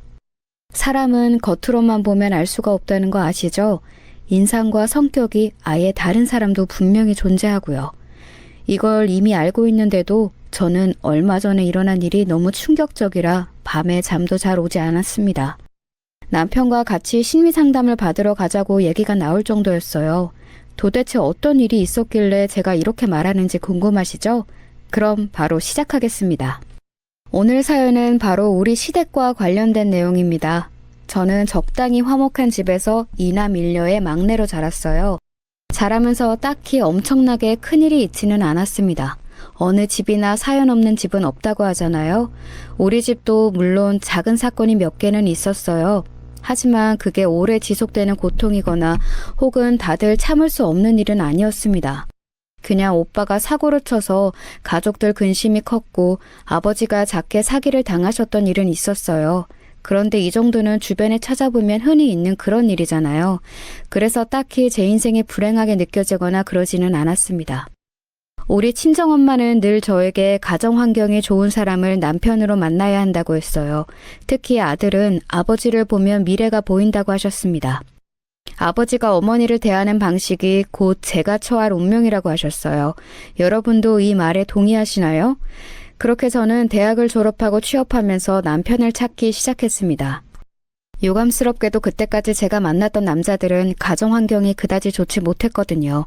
대한민국의 부자는 많아도 가정 환경이 좋은 사람은 드물다는 것을 저는 그때 알게 되었답니다. 그러다 우연히 직장 선배의 소개로 어떤 남자를 만나게 되었어요. 선배는 다른 것은 다 떠나서 집안이 매우 좋은 남자라고 저에게 말했습니다. 들어보니까 아버지는 의사고 어머니는 대학 교수라고 하더라고요. 남자 본인도 대기업에 재직 중이라 조건이 아주 좋았답니다. 그래서 나간 소개팅이었는데 대화도 너무 잘 통했고 무엇보다 가치관이 너무 잘 맞았어요. 이런 사람이라면 평생을 함께해도 좋다고 생각했습니다. 그렇게 저는 연애를 시작했고 우리는 큰 다툼 없이 3년의 연애 끝에 결혼까지 하게 되었어요. 엄마가 보니까 사람이 참 괜찮더라. 너의 아버지도 말이 적은 편인데 괜찮다고 한 것을 보면 엄마는 대찬성이야. 들어보니까 집안도 화목한 것 같던데 이번 주에 시댁으로 내려가서 인사드린다고 했지? 가서 예의 바르게 행동 잘해. 그리고 가서 시아버지 될 사람을 자세히 관찰해. 알겠어? 아유, 알겠어. 근데 내가 옆에서 아버지랑 통화하는 거 들어보면 되게 다정한 사람 같아. 우리 아빠랑은 성격이 정반대더라. 그렇게 다정하고 친절한 아버지는 영화나 드라마에서만 봤거든.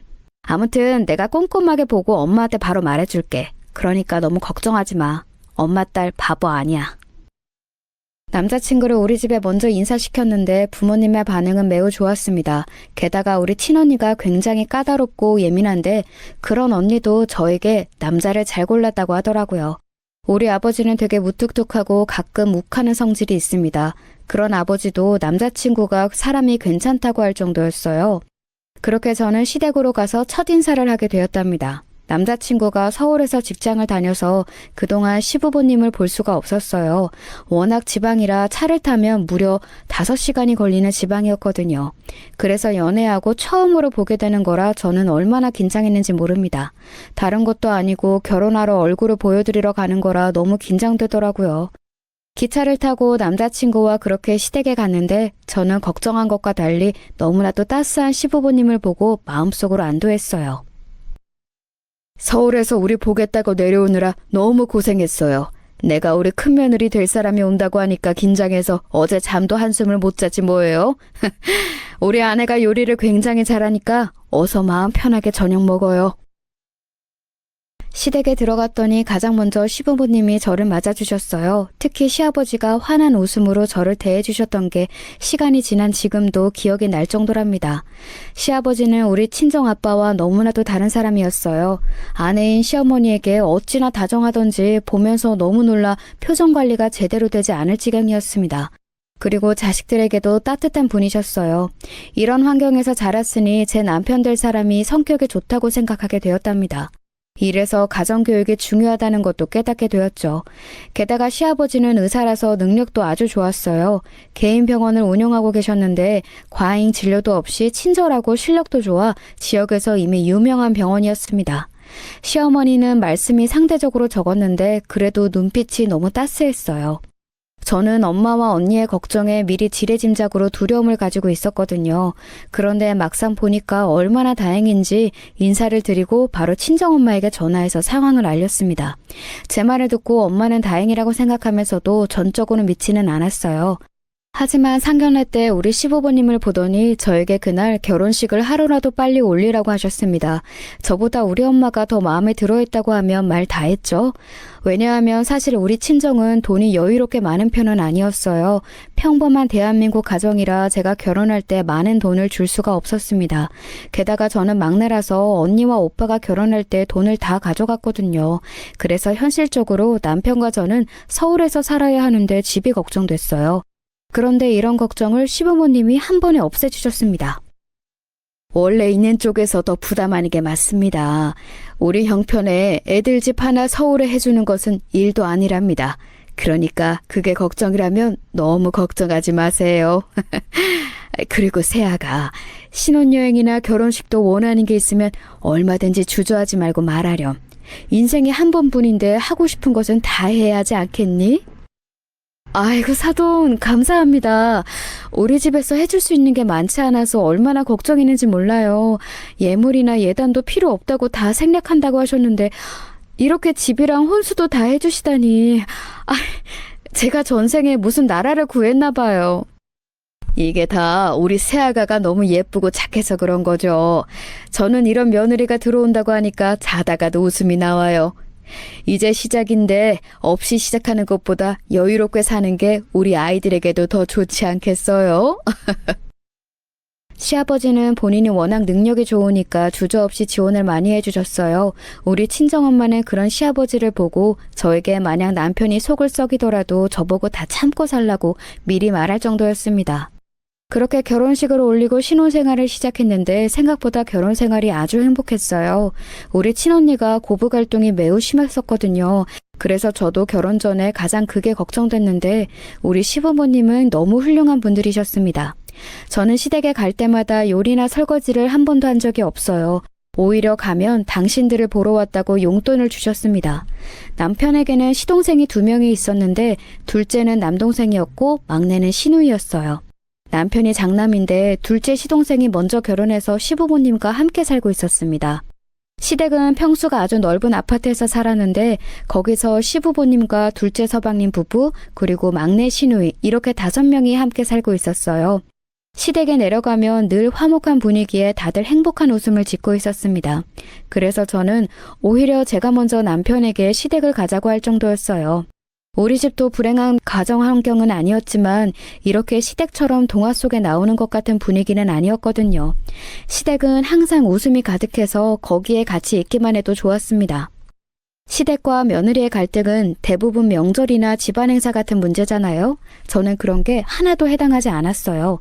시댁은 명절이 되면 늘 차례를 지내는 게 아니고 여행을 갔습니다. 심지어 참여도 자율이었어요. 그래서 만약 우리 부부가 가고 싶지 않으면 시부모님은 그러라고 하셨습니다. 이렇게 고부 갈등이 전혀 없이 행복한 결혼 생활을 제가 하다니 믿을 수가 없었어요. 특히 우리 친정엄마가 너무 좋아하셨습니다. 친언니가 시어머니와의 갈등으로 친정인 우리 집으로 오던 것을 저도 기억하거든요. 언니는 실제로 형부와 사이는 매우 좋았어요. 그런데 시어머니랑 사이가 너무 안 좋아서 진지하게 이혼까지 생각했을 정도였습니다. 이런 친언니와 제가 너무나도 차이를 보이니 오히려 엄마는 좋아했어요. 물론 언니도 제가 시댁을 잘 만나서 얼마나 다행이라고 했는지 모릅니다. 진짜 내가 너라도 시댁을 잘 만나서 얼마나 다행인지 몰라. 개 모임에 가서 네 얘기했더니 엄마 친구들이 안 믿더라. 그런 시댁이 있냐고 하던데? 아이 참, 네 동서도 그렇게 사람이 착하다며? 막내 시누이야 뭐 그런 부모 밑에서 자랐으니 성격이 좋을 수는 있는데 동서까지 착하다니까 나도 놀랍더라. 어이 엄마 말도 마. 시부모님이랑 시누이보다 더 놀라운 게 동서야. 나는 그렇게 선하고 착한 사람을 태어나서 처음 본다니까? 내가 이제껏 만난 사람 중에 제일 착해. 천사야 천사. 애초에 서방님이랑 동서가 결혼하게 된 계기가 시아버지 소개잖아. 제가 시댁에서 제일 좋아하는 사람은 사실 손아래 동서였어요. 동서는 시아버지가 대학병원에서 일할 때 환자 보호자와 의사 사이로 처음 만났다고 합니다. 동서의 친정어머니가 당뇨로 지금도 고생하고 계시거든요. 그래도 지금은 시아버지가 많이 신경 써주셔서 그나마 괜찮은데 초반에는 생사를 오갔다고 합니다. 그때 지극히 엄마를 돌보는 동서를 보고 시아버지가 먼저 자기 아들을 만나보라고 권하셨대요. 동서는 처음에 부담스럽기도 하고 믿기지 않아 거절했는데 서방님을 보더니 둘 다 첫눈에 반했다고 해요. 결국 결혼까지 하게 되었다는 훈훈한 결말이랍니다. 처음에 결혼 전에 연애할 때 이 얘기를 남편에게 듣고 저는 너무 놀라우면서 동서가 궁금했어요. 그런데 딱 동서를 처음 본 순간 저는 왜 시아버지가 그렇게 동서를 본인 아들과 만나게 하려고 했는지 알게 되었습니다. 동서가 저보다 먼저 결혼해서 시부모님과 같이 살고 있다고 했잖아요. 그래서 제가 더 나중에 들어오는 며느리였어요. 여자들끼리는 은근한 신경전이 있는 거 아시나요?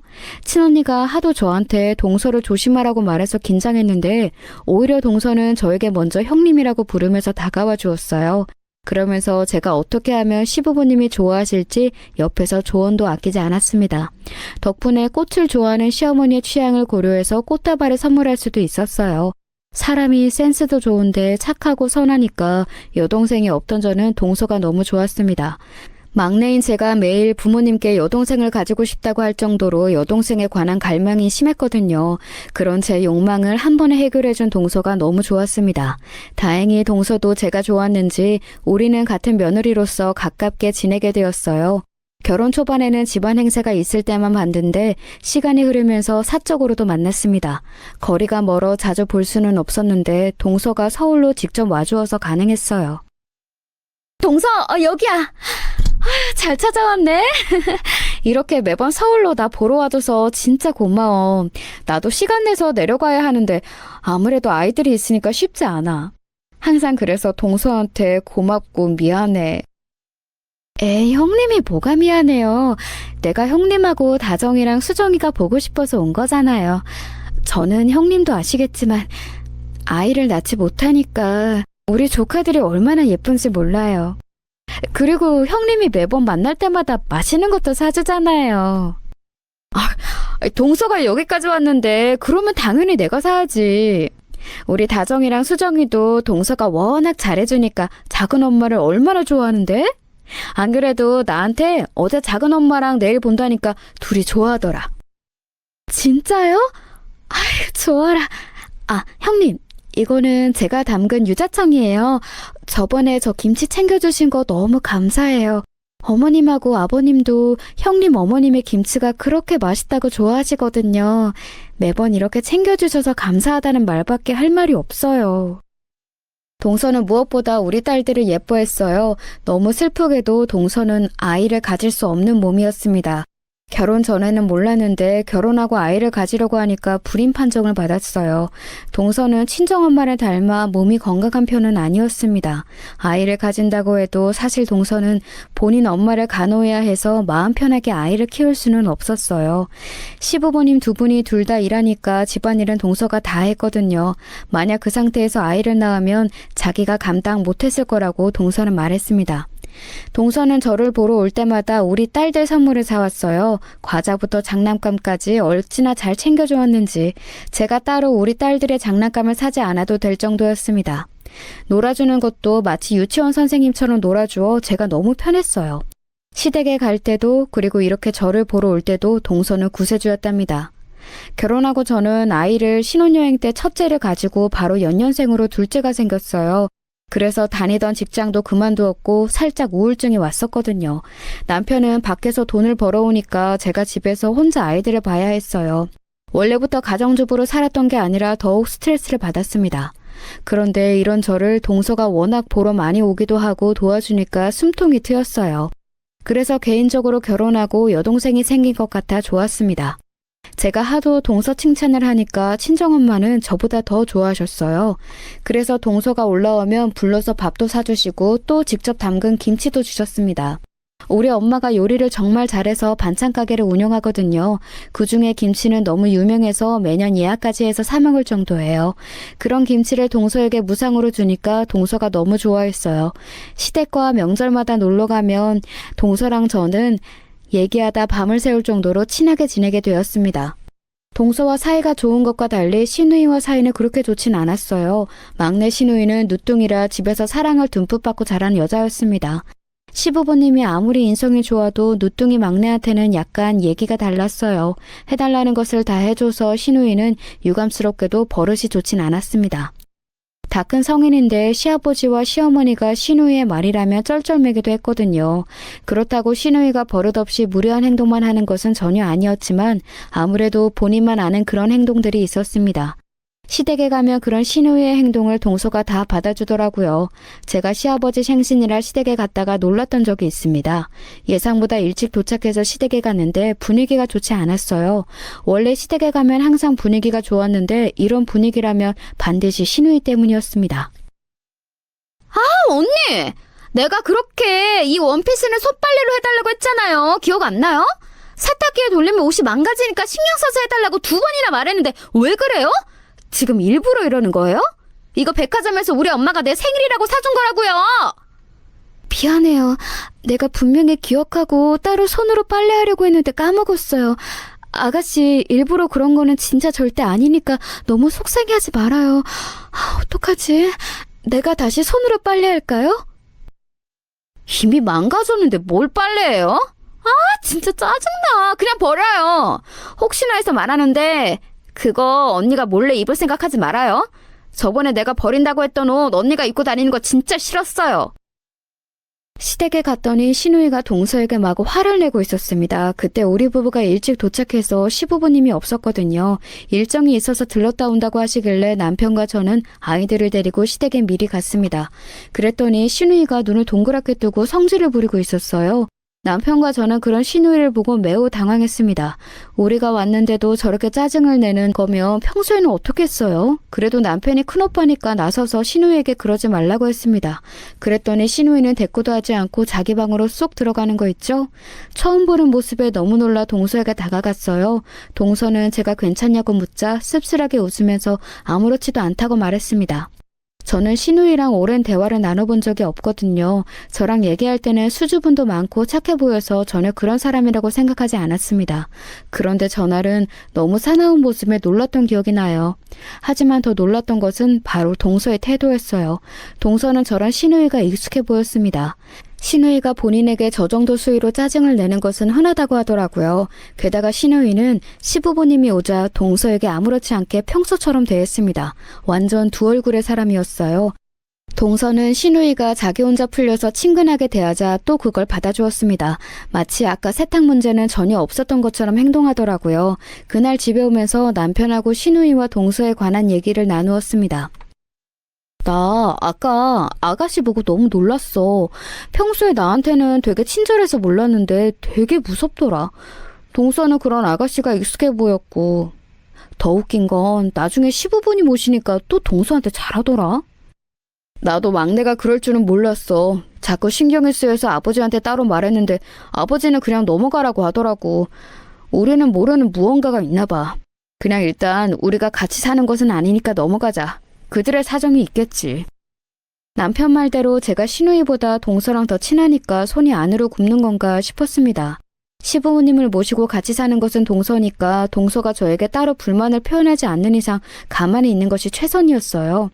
동서는 저에게 한 번도 시댁 욕을 한 적이 없거든요. 며느리들끼리 모이면 어차피 시댁과 피가 섞인 사이는 아니니까 욕을 할 수도 있잖아요. 그런데 동서는 진짜 한 번도 저에게 시부모님을 포함한 서방님과 아가씨에 관한 욕을 한 적이 없습니다. 자기를 그렇게 하대하는 신우의 욕도 하지 않았고 제가 우리 남편 욕을 해도 본인은 입을 꾹 다물고 있었어요. 그런 모습을 보며 저는 혼자 동서가 마치 보살처럼 느껴졌습니다. 그리고 사실 서방님과 관련해서도 문제가 하나 있었어요. 어느 날 남편이 저에게 말해줬는데 서방님이 사기를 당해서 돈을 많이 잃었다고 하더라고요. 아버지가 나한테 말해줬는데 금액이 좀 큰가 봐. 급한 불은 꺼야 하니까 아버지가 대신 갚았는데 그것 때문에 집안 분위기가 안 좋아. 동생도 혼자 자책하느라 집에 오지도 않는다고 하더라. 당신이 나중에 재주씨 만나면 위로해줘. 남편의 말을 듣고 저는 바로 다음날 동서에게 전화를 걸어 상황을 물어봤어요. 동서는 늘 그렇듯 담담한 어조로 저에게 오히려 신경 써줘서 고맙다고 하더라고요. 서방님이 직장 동료의 꼬임에 넘어가서 주식 투자를 잘못해서 무려 어기넘는 금액의 손실이 생겼다고 동서는 제게 말했습니다. 저도 친정아버지가 사기를 당해서 잠깐 집안이 힘들었을 때가 있거든요. 그때 엄마가 너무 마음고생이 심해서 살도 많이 빠지셨어요. 그게 기억나서 동서에게 말했더니 그냥 제게 웃어주었습니다. 남편이 밖에서 사기를 당해서 돈을 날려도 저렇게 담담한 것을 바로 옆에서 보고 저는 동서가 인간처럼 느껴지지 않더라고요. 그러다 우연히 동서의 어머니를 뵙게 된 적도 있습니다. 동서가 매번 저를 보러 오니까 제가 어느 날은 시간을 내어 지방으로 갔던 적이 있어요. 급하게 가게 된 거라 연락했더니 동서는 본인 엄마 병원에 있다고 하더라고요. 그때 동서와 깊은 대화도 나누게 되었습니다. 동서의 어머님은 입원실에 계셨는데 거동이 매우 불편한 상태였어요. 의식은 있었는데 몸을 움직이는 게 힘든 상태였습니다. 누워서 눈동자만 겨우 움직이셨는데 그 상태에서 동서를 보자 반응하는 게 참 슬펐습니다. 동서는 그런 본인의 엄마를 따스하게 바라보았어요. 병간호라는 게 절대 쉬운 일이 아니잖아요. 그런데도 동서는 매일 와서 엄마를 돌본다고 했습니다. 인간 대 인간으로 동서가 대단하게 느껴졌어요. 저는 그런 동서가 인간적으로 존경스러워서 대단하다고 했더니 동서가 씁쓸하게 웃었습니다. 그리고 제가 알기로 동서 엄마의 병원비는 시아버지가 내주고 있었거든요. 그것도 몇 년씩이나 계속해서 내는 걸로 알고 있었어요. 워낙 서방님이 능력이 좋지 않기도 했었고 무엇보다 시아버지가 워낙 대단한 분이세요. 지역 어린이 재단이나 각종 취약계층에 후원을 많이 하고 계셨습니다. 그래서 시아버지는 지방 뉴스에도 많이 나왔고 시댁 동네에서는 유명한 분이셨어요. 시장에 가면 그 의사 양반 며느리냐고 알아보는 분들도 많았습니다. 기부도 많이 하고 친절해서 시아버지 병원은 늘 환자가 많아서 대기가 필수였어요. 실력도 실력이지만 워낙 좋은 분이라 인성으로 유명했거든요. 남편 말로는 시아버지는 정치에 출마할 계획도 있다고 했습니다. 어디 자리에 오르며 꼭 좋은 일을 하는 분이라 신임도 두터웠어요. 시아버지 본인도 그렇게 보이는 것을 많이 좋아하는 편이었습니다. 실제로 시댁 거실에는 시아버지가 기부한 곳들 증명서나 사진이 가득했어요. 병원에도 벽에 기부한 내용이 많아 환자들이 칭찬이 자자했답니다. 게다가 얼마 전에는 보육원에 관심이 많다며 입양할 계획도 있다고 하셨어요. 서방님 부부가 동서의 불임 때문에 아이를 갖지 못하잖아요. 그래서 원래는 동서 부부에게 아이 입양을 권하셨다고 합니다. 하지만 동서가 현실적으로 어머니를 돌봐야 하니 없던 일로 되었던 거죠. 매일 시댁 집안일을 도맡아 하면서 아이까지 키울 수는 없으니까요. 그래서 시아버지는 본인 호적에 올리고 아이를 데려올까 고민하셨습니다. 막내 시누이가 곧 결혼 예정이라 집을 나가기로 했거든요. 아무래도 나이가 드니까 적적하신 모양이었습니다.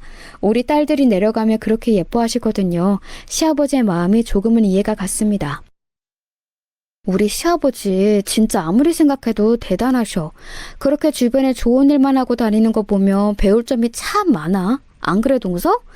동서 어머님 병원비도 아버님이 내고 있다며 내가 안 그래도 남편에게 나중에 늙어서 꼭 시부모님처럼 살자고 했어. 아버님이요?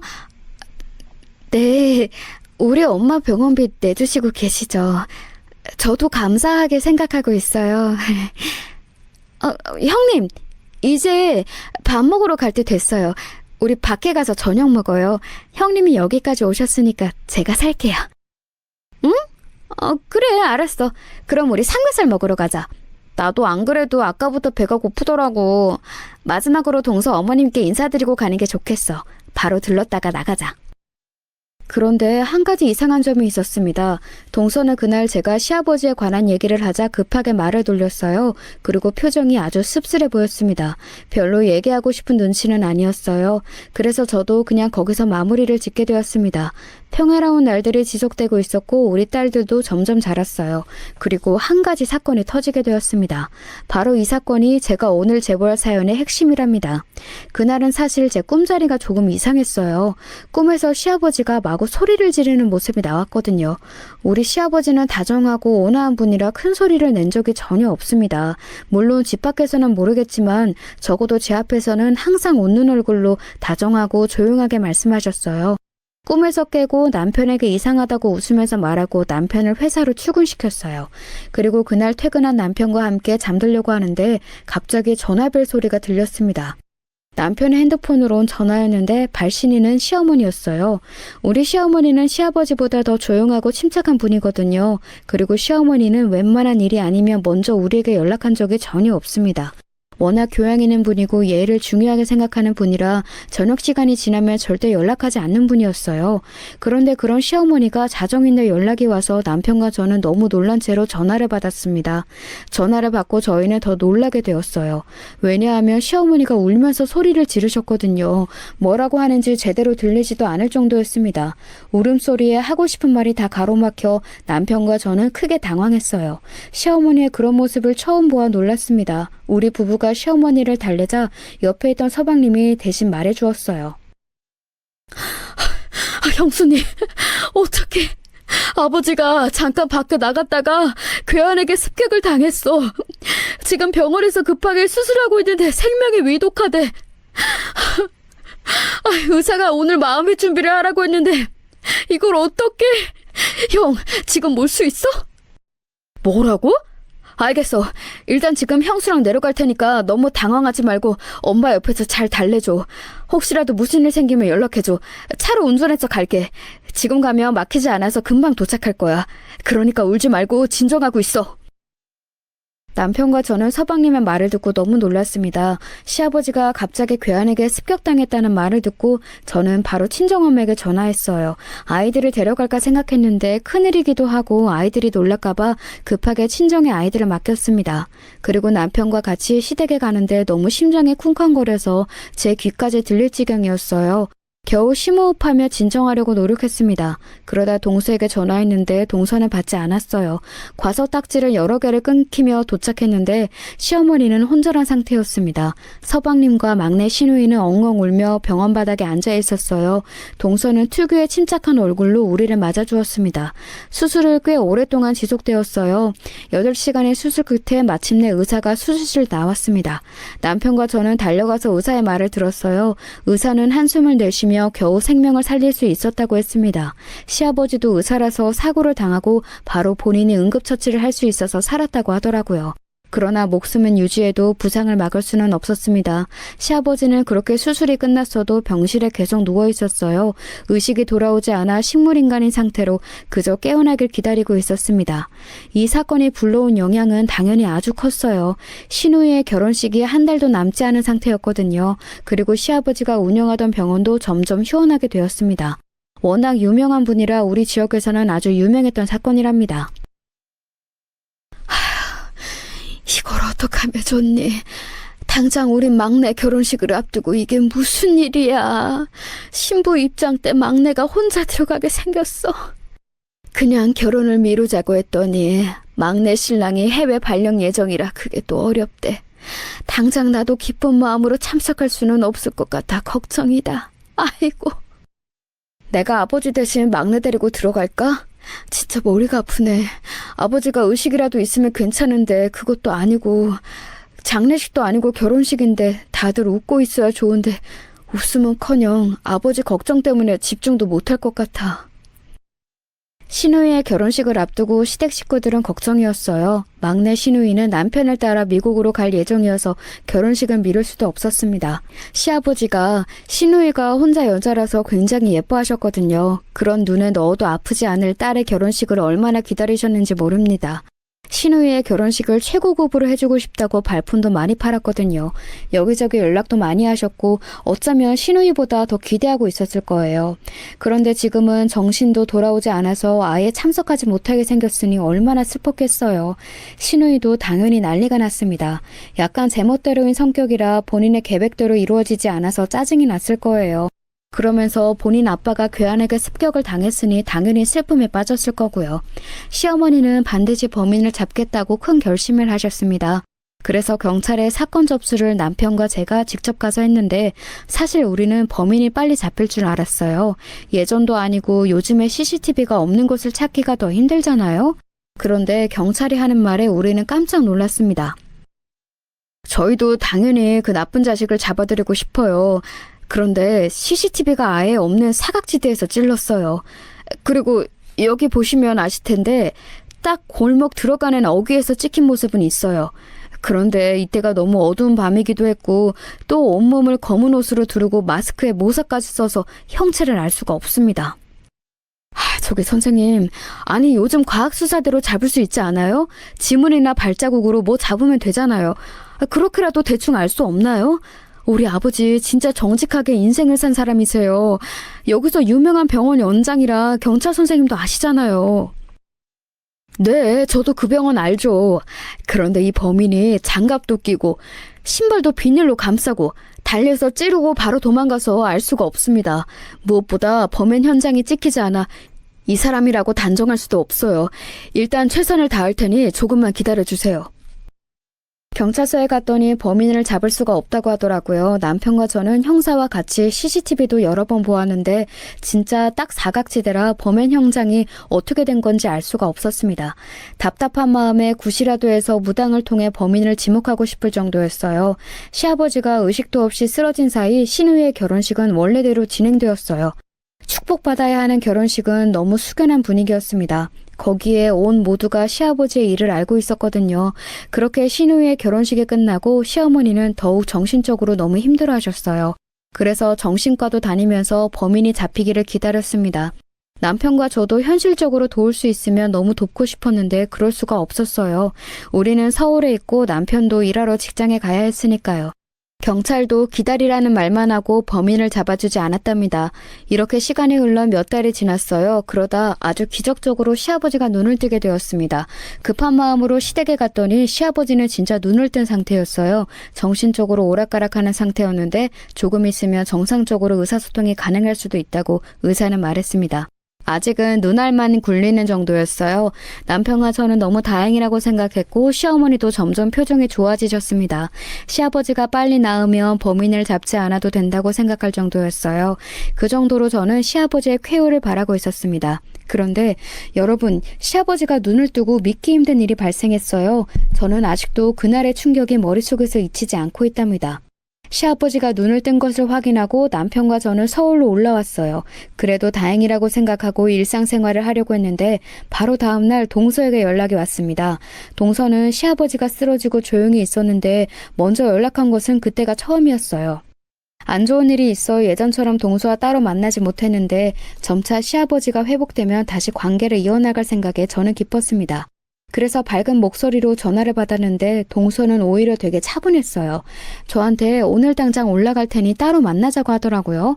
대신 아무에게도 말하지 말라고 했습니다. 꼭 비밀로 둘만 만나야 한다길래 일단 알겠다고 대답했어요. 평소에 저런 말을 하는 사람이 전혀 아니라 저는 이유가 너무 궁금했습니다. 그렇게 서울로 올라온 동서를 어떤 카페에서 보게 되었어요. 동서는 평소 같으면 특유의 친절한 얼굴로 웃으면서 말했을 텐데 그날은 어딘가 초조해 보였습니다. 무슨 일이 있어서 왔냐고 했더니 한숨만 계속 쉬더라고요. 말하려고 입을 뗐다가 다시 닫는 것을 여러 번 반복했습니다. 그런 모습이 답답했지만 동선이가 참았어요. 결국 동서는 제가 어르고 달래서 약 2시간 만에 입을 열었습니다. 형님, 놀라지 말고 차분하게 들으세요. 사실 시아버지 찌른 거 제가 그랬어요. 많이 놀라셨죠? 일단 이건 먼저 들어보세요. 설명보다 이 녹음이 더 빠를 것 같아요. 동서는 너무 충격적인 말을 했어요. 시아버지를 찌른 범인이 다른 사람도 아니고 동서라고 어떻게 생각하겠어요? 차라리 저는 시어머니나 시누이가 찔렀다고 했으면 이 정도로 놀라진 않았을 거예요. 다른 사람도 아니고 그렇게 천사 같은 동서가 도대체 무슨 일로 시아버지를 찌른 건지 저는 믿을 수가 없었습니다. 너무 놀라서 입을 틀어막았는데 동서는 저에게 품에서 핸드폰을 꺼내 녹음본을 들려주었어요. 그리고 저는 그 녹음을 듣고 더 놀라서 온몸이 떨려서 쉽게 진정할 수가 없었습니다. 그 녹음본은 바로 시아버지의 목소리였어요. 놀라운 점은 한두 개가 아니었다는 거였습니다. 야, 이년아, 제대로 안 닦아? 아휴, 내가 사람 구실 못하는 내 둘째 아들 대라도 이으라고 너를 데려왔더니 보림이 말이 되니? 제대로 안 닦아? 할 줄 아는 게 없으면 일이라도 해야 할 거 아니야? 네가 우리 집에서 하는 일이 뭐야? 아기도 못 가지는 년을 내가 뭐가 좋다고 데리고 왔을까? 네가 뭔데 입양을 반대해? 애 못 낳으면 입양이라도 해야 하는 거 아니야? 어? 첫째 며느리도 아들을 못 낳아서 대를 못 잇잖아. 그러면 네가 입양해서 아들을 반드시 키워야지. 괘씸한 것. 네 엄마 병원비 이제 못 대준다. 그동안 내가 냈던 것도 다 갚아. 알겠어? 안 그러면 너 이혼이야. 시아버지의 충격적인 녹음은 딱 봐도 100개는 더 넘었습니다. 그중에는 제 욕도 많았고 심지어 시어머니에 관한 욕도 많았어요. 차라리 시아버지가 평소에도 원래 그런 사람이라면 저도 놀라지 않았을 거예요. 그런데 평소에 워낙 다정하고 온화한 분이라 이럴 줄은 상상도 하지 못했습니다. 너무 놀라서 굳은 제게 동서는 씁쓸한 얼굴로 진실을 말해주었어요. 알고 봤더니 시아버지는 앞뒤가 매우 다른 사람이었습니다. 앞에서는 사람 좋은 척 기부도 하고 봉사도 열심히 했는데 뒤에서는 욕을 입에 달고 살았어요. 거기서 끝나지 않고 사실 동서를 며느리로 데리고 왔던 것도 서방님이 우리 남편과 비교했을 때 조건이 아주 별로였거든요. 아무도 결혼해주지 않으니까 환자 보유자였던 동서를 꼬셨던 거였습니다. 그런데 그렇게 결혼했더니 서방님이 사고를 치며 동서를 불러 종일 탓했다고 해요. 동서가 제대로 아내 역할을 하지 않으니 본인 아들이 엇나가는 거라고 병원비를 빌미로 매일 괴롭혔다고 동서는 말했습니다. 그리고 동서는 감정에 격앙되었는지 울면서 더 충격적인 얘기를 제게 했어요. 형님이 처음에 결혼한다고 했을 때도 저한테 얼마나 욕했는지 몰라요. 가져오는 것도 없다고 거지 같은 년을 며느리로 들인다고 스트레스 받아서 위장이 뒤틀린다고 했거든요.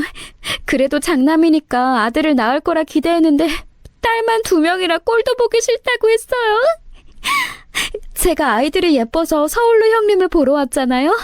그러면 집에 가면 저를 또 불러서 몰래 독약이라도 먹이라고 우스갯소리를 할 정도였어요. 딸들은 보기 싫다고 아들을 낳아야 하는데 그러려면 우리 조카들도 없어야 한다고요. 저는 동서의 말에 아무 대답도 할 수 없었습니다. 충격이 너무 커서 뭐라 말을 해야 할지도 몰랐어요. 나중에는 물을 마셔도 진정이 되지 않아 약국에 가서 진정제를 몇 개나 먹었습니다. 그런데도 심장이 너무 빨리 뛰고 얼굴이 새빨개졌어요.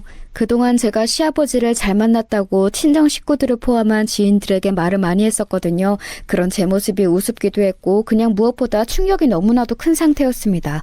시아버지가 차라리 조금이라도 티를 내주었으면 괜찮았을 텐데 시아버지는 늘 저에게 상냥하셨거든요. 심지어 결혼 준비할 때 워낙 좋게 대해주어서 우리 엄마도 시댁이라면 고맙다고 하실 정도였잖아요. 저는 동서에게 그동안 있었던 일을 쭉 들으면서 소름이 돋았답니다. 알고 봤더니 시아버지는 너무 무서운 사람이었어요. 입양도 본인의 평판을 위해 하려고 했더라고요. 본인의 야망이 너무 커서 정치판으로 나갈 예정이었는데 그러려면 최대한 좋은 점을 보여줘야 한다고 했다고 합니다. 그날 동서와 헤어지고 저는 집으로 왔는데 남편이 웃으면서 저를 반기더라고요. 그런 남편을 보며 속으로 많은 생각을 했어요. 이 사실을 말할까 말까 고민이 많았습니다. 동서에게 물어봤더니 자기는 이미 이혼 생각을 혼자 하고 있다고 하더라고요. 그동안 이걸 알면서도 계속해서 시댁에 있었던 이유는 엄마 병원비 때문이었는데 차라리 공장에 가서 막노동으로 돈을 벌더라도 이런 시아버지와 함께 사는 것은 힘들다고 말했습니다. 어차피 서방님과 사이가 좋은 편도 아니고 아이도 없으니 오히려 좋다고 했어요. 저한테는 남편에게 말해도 좋고 안 해도 상관없다고 그냥 형님인 저에게 사실을 말하고 싶다고 했습니다. 이미 초연한 상태더라고요. 자기는 교도소에 가도 미련이 없다고 했습니다. 시아버지를 찌르지 않으면 본인이 죽을 것 같았대요. 그렇게 말하는 동서가 너무 가여워서 눈물이 나왔습니다. 남편은 저한테도 잘하고 시부모님에게도 잘했지만 무엇보다 우리 딸들에게 늘 다정하고 진심으로 대했어요. 자기 자신보다 딸들을 더 사랑했고 우리 딸들이 없으면 자기는 살 이유가 없다고 늘 말했습니다. 그래서 혼자 고민을 많이 하다 결국 동서의 녹음본을 남편에게도 들려주었어요. 남편은 조용히 그 녹음본을 듣더니 곧 주저앉아 오열하기 시작했습니다. 이게 진짜야? 내가 세상에서 제일 존경하는 사람인 우리 아버지가 이랬다고? 믿을 수가 없어요, 뭐. 우리 아버지가 이런 사람이라는 것을 나는 전혀 상상하지 못했다고. 우리 엄마까지 뒤에서 욕했다니. 어떻게 이럴 수가 있지? 나 너무 혼란스러워. 남편은 실제로 너무 많이 힘들어했어요. 동서는 서방님과 시어머니에게 모든 사실을 털어놓았다고 하더라고요. 그러자 시어머니도 충격에 쓰러지셨습니다. 동서는 가지고 있는 녹음이 아주 많았어요. 그래서 이걸 가족들이 다 모인 자리에서 다시 한번 들려주었습니다. 시아버지는 그때까지 아직 정신만 차렸고 말을 할 수 없는 상태였어요. 의사는 아마 평생 누워있어야 할 것 같다고 말했습니다. 가족들끼리 참 많은 대화를 나누었어요. 동서는 본인이 그랬다고 죗값을 받겠다고 했습니다. 그런데 생각보다 다른 방향으로 흘러가기 시작했어요. 가만히 듣고 있던 시어머니가 뜻밖의 말을 했기 때문입니다. 내가 혼자 많은 생각을 했는데 그냥 이건 없던 일로 하자. 경찰한테 가서 내가 직접 사건 종료를 해달라고 할게. 어차피 지금 증거도 없으니 우리만 입을 다물면 없던 일이 되는 거야. 그동안 내가 둘째 며느리에게 알아주지 못해서 미안하다. 이혼하고 네 삶을 살도록 하렴. 병원비는 내가 대줄 테니 너도 원한이 있으면 다 있길 바란다. 시어머니는 초연한 얼굴로 저렇게 말씀하셨어요. 시아버지의 이중적인 태도에 이미 질린 눈치였습니다. 어차피 시아버지는 평생 저렇게 병원에서 누워있을 거로 혹시라도 깨어나게 되면 본인도 이혼하겠다고 선언하셨습니다. 그리고 동서와 서방님은 실제로 합의 이혼을 했어요. 서방님은 이혼하지 말아달라고 동서에게 무릎까지 꿇은 상태로 빌었습니다. 하지만 동서는 넘어가지 않더라고요. 그동안 시아버지에게 너무 많이 당해서 시댁 식구들과 인연을 끊고 자기 삶을 살고 싶다고 했습니다. 그런 동서의 의견을 우리는 다 존중했어요. 그래서 서방님과 동서는 합의 이혼을 했고 저랑 남편은 이혼하지 않았습니다. 저도 남편도 시아버지의 실제 모습에 많이 놀랐지만 무엇보다 서로를 사랑하고 또 아이들이 있으니 이혼이 쉽지 않더라고요. 남편도 그 누구보다 우리 아이들을 사랑하니까 우리끼리 서로 의지하고 평생 함께하자고 약속했어요. 그 뒤로 저는 시댁 식구들 몰래 동서를 종종 만나고 있어요. 동서는 이혼하고 훨씬 사람이 편안해 보이더라고요. 천사처럼 착한 사람인데 할 줄 아는 것도 많아서 금방 취업해서 돈을 벌고 있었습니다. 몰랐는데 미용 자격증이 있었더라고요. 그래서 미용실에 취직해서 돈을 벌며 시어머니의 도움을 받아 엄마 병원비를 해결하고 있다고 했습니다. 저는 이런 일이 있고 동서도 동서지만 시어머니가 가장 걱정이 되더라고요. 그래서 이제 동서도 이혼하고 같이 살지 않으니까 제가 더 자주 찾아갔어요. 처음에 시어머니는 저에게 대신 미안하다고 사과를 몇 번이나 하셨는지 모릅니다. 하지만 여기서 저는 시어머니도 피해자라고 생각해요. 그래서 괜찮다고 하고 일부러 같이 대화도 많이 나누고 시간을 보냈어요. 그랬더니 시어머니도 저에게 마음을 여셨습니다. 시아버지는 어떻게 되었는지 궁금하시죠? 그냥 그대로 쓰러진 채로 병원에 방치되어 있어요. 어차피 본인 계좌에서 병원비가 나가고 있는데 시어머니는 나중에는 그냥 요양원에 보낸다고 하셨습니다. 정이란 정이 다 떨어져서 얼굴 보기도 싫다고 병원에 가지도 않으세요. 남편과 저도 동서에게 녹음본을 받고 시아버지의 얼굴을 보기 싫어 병원에 안 가고 있습니다. 아마 평생 저렇게 가족들에게 버림받고 외톨이로 살 것 같아요. 죽고 싶어도 죽지 못하는 게 가장 힘든 거라고 우리 친정엄마는 저에게 말씀하셨어요. 제가 있었던 일을 말하니 친정 식구들도 당연히 처음에는 믿지 않더라고요. 내가 사람을 잘 본다고 생각했는데 전혀 아니었네. 다른 사람도 아니고 너희 시아버지가 그런 사람일 줄 누가 알았겠어? 너무 무섭다. 이래서 사람은 믿으면 안 되나 봐. 아이고 무서워라. 그렇게 착하고 천사 같은 동서가 그런 행동을 할 정도였으니 말 다 했지. 살면서 시아버지 같은 사람을 다시는 만나고 싶지 않아. 어떻게 우리 딸들까지 욕할 수가 있지?